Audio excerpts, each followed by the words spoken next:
Assalamualaikum warahmatullahi wabarakatuh. My name's Eka Pratiwi SW.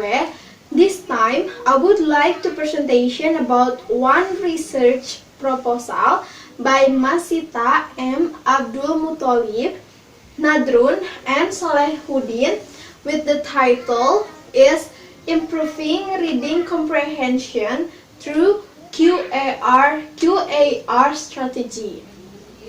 As we know, reading is one of many ways to get information where people can find it from everywhere. Because reading dominates all activities in English subject.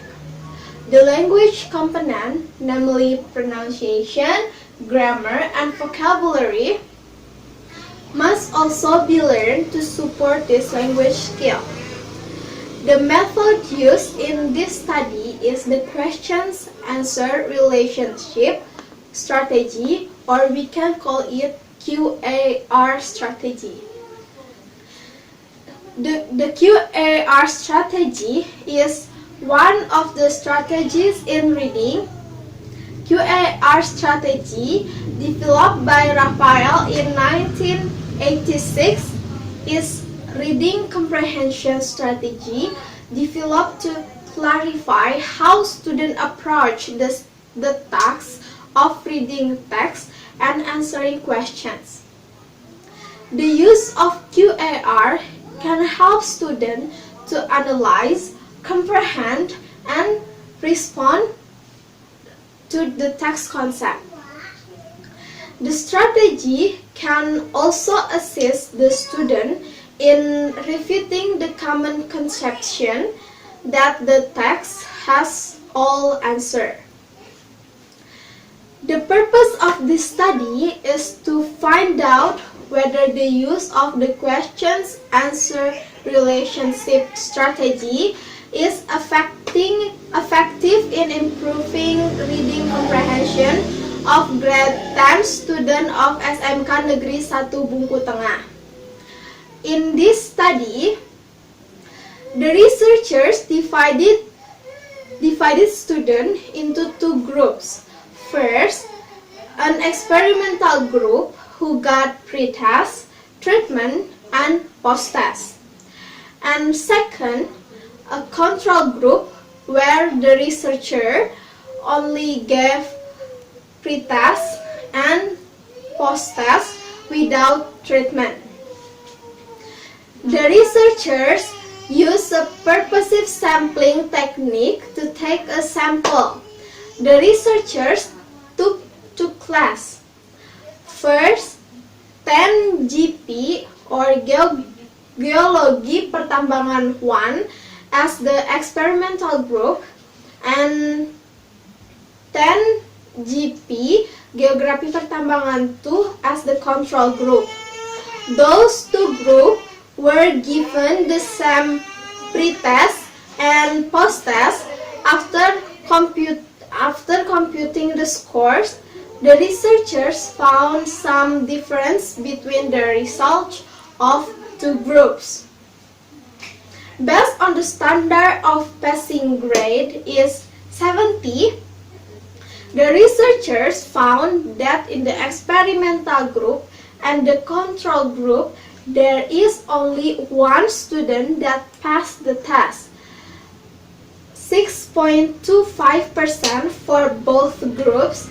In the experimental student with initial IH got score 74, and the student in the control group initial RN got score 78.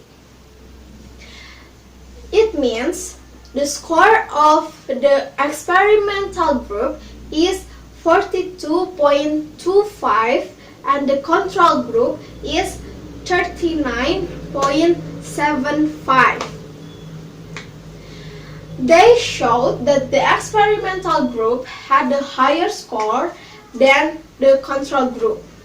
The researchers gave the pre-test to the student to assess the student's prior knowledge before the researchers conducted the treatment. The researcher also give the pretest to the control group to compare their knowledge. The treatment was conducted after giving the pretest to the student.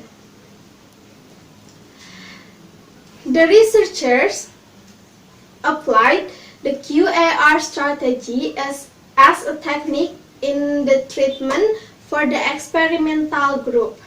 Meanwhile, the control group learned as usual. There were 8 meetings with both the experimental group and the control group.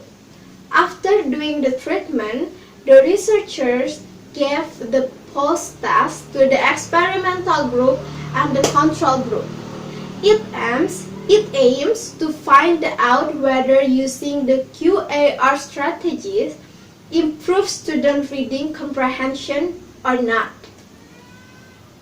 In the post-test, there are 12 students that passed the test. 75% got the score 72 until 86.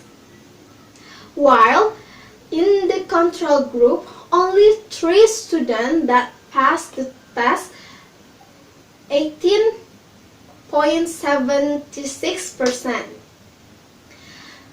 The mean score of post-test of the experimental group is 74.25 and the control group is 43.5.